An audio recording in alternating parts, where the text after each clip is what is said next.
Hola, somos César Bedón y Leslie Guevara. Vamos a conversar hoy acerca de qué cosa es más conveniente. ¿Aprender tú solo o aprender en grupo? ¿Qué piensas tú, Les?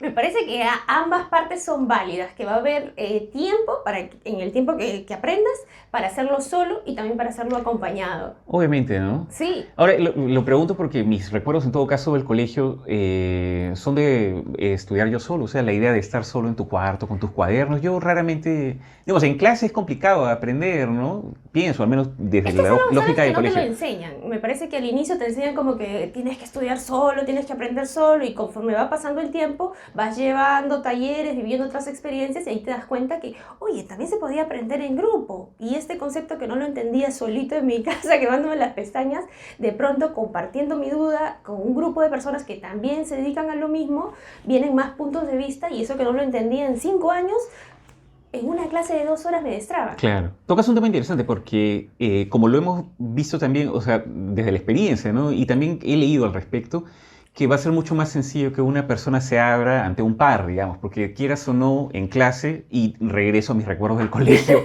y digamos, o sea, de hacer cualquier cosa menos atender al profesor. Claro. Además, tener en cuenta también que una sala tan grande y con un modelo de educación en el cual el profesor está hablando y los alumnos tomando notas, digamos, hay una dinámica que no favorece el aprendizaje, ¿no? Entonces, mis recuerdos del colegio son de esa manera, ¿no? Ahora, es verdad que de un tiempo a esta parte nosotros estamos usando esta lógica, la del aprendizaje en grupo, para que la gente mejore su escritura y los resultados son muy buenos. Y como lo comentábamos hace un rato, tiene que ver con el hecho de que más en confianza te vas a sentir conversando, Y también te comentando vas a con ver otra más persona. rápido ante desconocidos, porque Claro. pasa que cuando compartes tus textos con personas que de pronto te conocen, hay mucho, ay, ¿qué va a pensar? Pero de pronto vas a un taller con un grupo de personas que no habías visto nunca y comienzas a abrirte, dices, oye, comienzo a soltar, esto no sabía que lo podía contar por acá. Claro, hablando de escritura, porque ahí Sí, tiene particularidades, evidentemente, ¿no? O sea, como bien lo dices, si yo escribo algo, que además está todo este asunto del cual ya hemos hablado en algún momento, que, o sea, por lo general uno escribe un texto y el texto se convierte en tu hijo de alguna manera.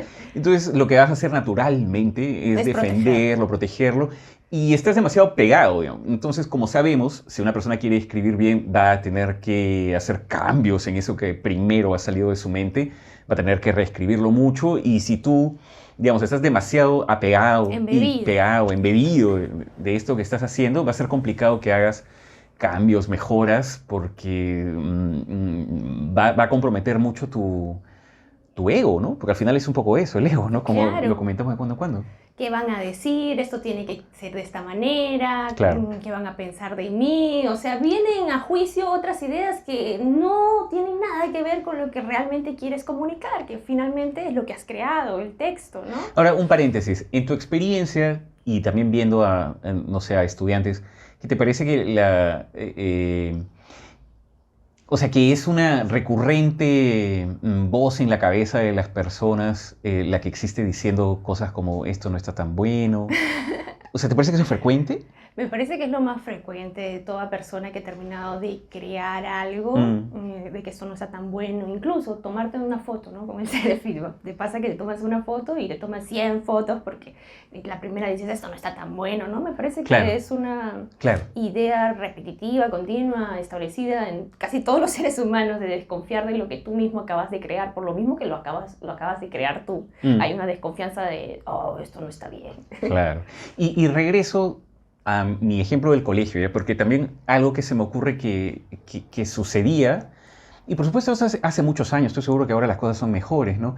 Pero en parte también es el hecho de que tú al colegio vas obligado. También. Entonces, yo me imagino, por ejemplo, mis clases de química o mis clases de física que no me gustaban mucho, y claro, o sea, tú lo que tienes es a un grupo de gente que, digamos, o sea, quiera o no, tiene que prestar atención, pero es un caso distinto al de un grupo de gente que voluntariamente se reúne para aprender.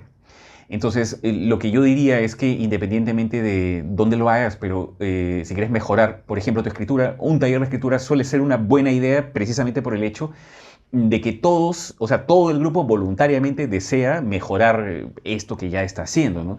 Entonces, como todos desean, es más fácil crear una apertura y una energía y que todos avancen con facilidad, ¿no? Sí, cuando te chocas con un grupo que todos quieren aprender es muy bonito. Claro, a veces pasa. A veces pasa desde la primera sesión y es muy bonito porque se comienzan a abrir, uno se abre y abre como sarta de cohete a todo el grupo, Claro. es muy bonito. ¿Qué sería abrir? Porque ya estamos hablando de abrir o de abrirse, ¿no? Pero, digamos, para la gente que nos está escuchando, hablando de escritura, ¿qué significaría?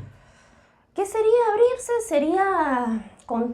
Sería contarte intimidad, soltar contenido que de pronto no le contarías a nadie y de pronto lo comienzas a soltar ante un grupo de personas desconocidas, ¿no? Eso sería un poquito abrirse, explorar en tu intimidad, en tu interior. Claro. ¿Y por qué sería conveniente eso? Es otra pregunta que se me ocurre. Es que estoy tratando de pensar cómo se podría interpretarlo Claro. alguien. Porque podría decir, mira, la gente que escribe, o sea, al final, ¿qué cosa es lo que están haciendo? Sí, Son sí, unos sí, exhibicionistas, sí, sí, que también sí, se sí. podría pensar de esa manera. Claro, ¿Qué muchas dirías? veces pasa también que en alguna sesión, a veces en la segunda, en la tercera, que un estudiante dice, ¡uy! Me he dado cuenta que esto de escribir Claro. es un poco como desnudarse. Claro. Y es muy bonito cuando ves el descubrimiento en vivo del estudiante que ha dicho, oye, ¿de esto se trataba? Y permíteme hacerte otra pregunta en ese sentido. ¿Y entonces crees que es indispensable, digamos, que alguien se desnude, para usar este término, que me parece muy bonito también? O sea, ¿lo encuentras como indispensable, digamos? Yo para escribir tengo que de alguna manera desnudarme. ¿Y por qué sería? Para escribir, para realizar cualquier actividad, quítale la palabra escribir y me parece que si no te abres, si no hay un grado de intimidad, no hay un grado de conexión con eso que quieres comunicar. Claro, es verdad. Y nuevamente regresando a lo que estamos conversando ahora, ¿no? O sea, aprender en grupo es más saludable. Digo, yo hago la acotación siempre y cuando todos estén, digamos, con la misma energía. Vibración, con las mismas ganas de aprender, ¿no? Se contagian. Por eso decía hace un rato, un compañero se abre y abre a todos. Es como que le da permiso para decir, oye, eso yo también podía hacer. Es muy bonito, te abren las puertas, te abren los ojos. Es verdad. Y bueno, yo regreso a algo que es sentido común, pero que es interesante, creo, recordar, que es que básicamente todo aprendizaje que sucede en tu vida es aprendizaje por imitación. Entonces, cuando tú estás efectivamente en un grupo y ves que los demás se dan el permiso de soltarse o de desnudarse, o en fin, digamos, el permiso del descontrol, que al final es eso, tú también aprendes, ¿no? El descontrol. Ahora, ¿por qué descontrol? Porque abro una nueva pregunta, ¿no? Pero es tan fascinante el asunto de la escritura, porque alguien podría decir, pero es al revés. O sea, yo lo que deseo es más bien tener control sobre esto que estoy escribiendo. Entonces, ¿cómo se explicaría tal paradoja? ¿Cómo lo ves tú? Me parece que, como decíamos hace rato, de estudiar solito en tu casa y estudiar con un grupo de personas también es lo mismo. Va a haber un baile entre eso, entre lo que tú deseas, claro, el control, y también va a haber mucho de descontrol. Va a ser un baile entre control y descontrol, control y descontrol, hasta que tú mismo te des cuenta qué es lo que has creado, ¿no? Si queremos utilizar las palabras descontrol, que también puedes utilizar las palabras creación. Todo neurótico va a querer la palabra control, sin duda, por ahí, va a tenerla en la mente, ¿no? Y claro, pueden denominarse de varias maneras, ¿no?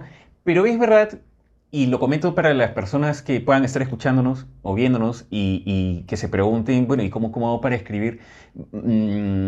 Parte fundamental del asunto es entender que son dos procesos. O sea, algo bonito de la escritura es precisamente que son de alguna manera dos actividades complementarias. Una parte que tiene que ver con el descontrol y otra parte que tiene que ver más bien con el control, si es que usamos ese léxico, ¿no? Sí. Pero claro, al principio, o sea, cuando tú estás creando, va a haber un elemento de descontrol. Porque hay algo que no solemos pensar, y de hecho yo no lo había leído verbalizado de esta forma hasta hace muy poco, que es esta frase, que la creatividad necesariamente es descontrol. O sea, que la creatividad no puede ser controlada. Entonces toda persona que quiera crear algo va a tener que en algún momento soltarse. O sea, es imposible crear si es que tú quieres estar aferrado a hacer las cosas de la manera como tú piensas que tienen que hacerse. No puedes estar abriendo y cerrando el caño, o como subirte a la montaña rusa. O sea, no vas a estar avanzando un poquito y no vas. Te vas con todo. Tienes que lanzarte, ¿no? Yo leía también, o escuchaba más bien, una entrevista que le hicieron al escritor Neil Gaiman hace muy poco, que dicho sea de paso en Netflix está... Sí, tengo que verla. The Sandman, ¿no? Sí, está buena, está buena. Y bueno, decía él algo que me gustó mucho, porque estaba hablando de escritura. Y decía, esto es como el correcaminos. O sea, es como cuando el coyote está persiguiendo al correcaminos y de pronto está caminando o corriendo en el aire, ¿no? Porque lo está persiguiendo y corre, y corre, y corre, y termina digamos, el peñasco o la roca o la montaña desde donde está corriendo y de pronto está en el aire, pero no se cae hasta que no se da cuenta que, o sea, hasta que mira hasta abajo, ¿no? Sí. Y cuando mira hacia abajo se da cuenta de que está en el aire y ahí se cae. Y lo que él decía en la entrevista era, esto es como el correcaminos, tú tienes que seguir avanzando, pero no mires hacia abajo, porque si tú miras hacia abajo te vas a caer. Y tiene mucha lógica, o sea, un poco es, pienso, la ejemplificación del proceso en el cual tú tienes simplemente que lanzarte, crear sin mirar hacia abajo, o sea, sin comprobar si lo estás haciendo bien o mal, para llegar al otro lado, ¿no? Seguir pedaleando la bicicleta de alguna forma, ¿no? Sí, En el momento que retrocedes y te pones a salir un poquito y ya comienzas a ver los hilos, comienzas Claro. a ver cosas que no tenías que ver, ¿no? Tú solamente tenías que escribir, descargar. Claro. O es como el cuento este del cien pies, es algo así como que Ah. le pregunta a alguien al cien pies quién sería la hormiga, no sé, que le dice, hay un baile y el cien pies baila hermoso y le pregunta, bueno, ¿y cómo haces para bailar? Primero mueves el pie 75 y luego en coordinación el Pobre 39 con cien el 12 y claro, la historia es que el cien pies ya nunca más pudo bailar Claro. porque se puso a pensarla, ¿no? Claro. Entonces, bueno, regresando un poco a lo que inicialmente decíamos nosotros, eso es algo que tú también aprendes. O sea, de hecho creo que es algo más bien que tú recuerdas, porque el descontrol es algo que bien conocemos cuando somos pequeños, creo, que por nada, no por nada se dice que somos artistas cuando somos pequeños, pero ya tú vas creciendo y quieres tus seguridades, ¿no? Y eso no te ayuda mucho para crear. De ninguna manera te ayuda a crear, porque como decíamos hace un ratito, es como el caño abierto, ¿no? Si vamos a estar ahí Claro. controlándolo todo, es terrible. Me parece que la creatividad es como un río abierto. Y hablas del descontrol y yo también, viene otra palabra, la fluidez. Me parece que si tú agarras todas las sensaciones que vienen, igual la abrazas a tu poder y puedes seguir creando, ¿no? Claro, es verdad. Y bueno, regreso a este asunto de aprender tú solo, aprender en grupo, que como bien dices tú, pues de ambas cosas va a haber, ¿no? Pero sí es cierto que hay cosas, creo, que son complicadas de entender intelectualmente, que sería lo que tú más directamente vas a entender, creo, si es que estudias solo. Porque no tienes otros humanos alrededor. Entonces la información que tú puedes estudiar es información que vas a obtener a través de textos o de repente a través de videos. Entonces son cosas que muy intelectualmente las vas a procesar. Igual te sirven, por Hasta supuesto, cierto ¿no? punto también, ¿no? Claro, pero otra cosa es estar junto a una persona que te enseña a bailar, digamos, para seguir con el ejemplo anterior. Porque va a ser muy complicado que tú puedas aprender a bailar, no sé, viendo videos o de repente leyéndolo en un libro, pero si tienes una persona en la cual puedas imitar va a ser más fácil. Y en general creo que cosas que tienen que ver con creatividad son, como son tan intuitivas, entonces es mucho más sencillo que tú veas a una persona que lo que hace es simplemente soltarse y tú dices, ah, entonces yo también puedo soltarme y lo haces, ¿no? Es como que te da permiso, como te decías tú. Exacto, en vivo te contagia Claro. a que tú también te sueltes, ¿no? Efectivamente. Entonces, ¿aprendizaje en grupo o aprendizaje individual? Ambos. A mí me parece que evidentemente va a haber de ambos y una cosa no quita la otra y me parece que la gente que no ha experimentado hasta el momento aprender en grupo, que lo haga. Me parece que es una inyección de energía porque no hay nada más rápido que ver que otra persona también está aprendiendo algo en ese momento. En cambio, eso te tomaría más tiempo si lo estás haciendo solo y de libros y de, no sé, de textos, de otra información que te llegue, pero verlo en el instante y también hay que tener en cuenta algo, pasándola bien, emocionándote, Claro. riendo, llorando, hay un poquito de todo también cuando aprendes en grupo, ¿no? Porque como estamos trabajando con emociones humanas, evidentemente sale mucho texto real, verdadero y Claro. las personas lo viven, ¿no? Es muy, muy emocionante. Has dicho algo que es cierto, porque es muy complicado que una persona aprenda si se siente incómoda, o si está estresada, o si está nerviosa, o si no tiene confianza, como sabemos, ¿no? Entonces, los asuntos creativos requieren muchísimo de eso, de la apertura, ¿no? Entonces podemos pensar también en lo siguiente, o sea, si tú no estás abierto no vas a aprender, porque si estás cerrado y una persona que está nerviosa o asustada, naturalmente lo que haces es cerrarte, Claro. replegarte, ¿no? Una persona, por ejemplo, en una discusión, una persona que haga la señal de cruzar los brazos, por Está ejemplo, cerrada completamente. está cerrada, por supuesto, ¿no? En cambio, la actitud de la persona creativa es abierta y tiene toda lógica. Si tú estás cerrado, nada entra. Si estás abierto, Todo que venga entra. todo, ¿no? Voy a asimilarlo. Entonces el cuerpo también de alguna manera señala lo que sucede dentro. Eso, bueno, es también interesante, creo yo, ¿no? Y pensaba también en, por ejemplo, los gimnasios, que de alguna manera es una lógica que podrías aplicar también al taller de escritura, tal vez, ¿no? Porque igual, o sea, se trata de un grupo de gente que voluntariamente se reúne a mejorar alguna habilidad, ¿no? Y en el gimnasio es lo mismo, o sea, todos están, o sea, Te todos tienen un contagias mismo de la misma objetivo. vibración porque todos Claro, están ejercitándose y es claro. muy bonito entrenar para ti en ese momento, ¿no? Pero si estás solito y tienes la idea que es feo estudiar solo en casa, no ves nada. Pero si estás rodeado también de otras personas que están entrenando, para ti entrenar va a ser lo máximo.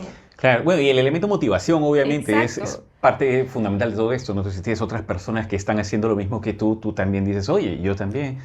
Es Y una inyección de energía. Aprender en grupo, cualquier taller, me parece que es la máxima experiencia humana que vamos a recibir, porque ahora que ya está tan estandarizado también esto de aprender con un video fijo, y tú viendo al profesor desde tu cuarto, es un poco también paralizante, ¿no? Hasta cierto punto aprendes, pero en cambio cuando tú estás con otras personas, vamos, ¿dónde vas a aprender con más humanos? Ya no hay experiencias como esas. Y aprender en grupo con otras personas. es verdad, es verdad. Entonces, bueno, si tú quieres aprender algo, si quieres reforzar algo, si hay alguna habilidad tuya que quieras mejorar, una buena idea es juntarte con otra persona. Ni siquiera tiene que ser un grupo muy grande, pero por ejemplo, si tú tienes alguna meta, y esto lo saben tal vez algunas de las personas que puedan estar escuchándonos y que hayan querido hacer alguna vez una dieta, por ejemplo, y tú, bueno, la haces con un amigo o con una amiga, siempre, ¿no? O si quieres, no sé, mejorar tu natación y bueno, vas a la piscina con un amigo, porque de alguna manera... Necesitas motivación. Va a haber días, evidentemente, que no vas a tener fuerza. Y vamos, ahí está el grupo, ahí está el amigo para empujarte, para inyectarte de energía, para contagiarte.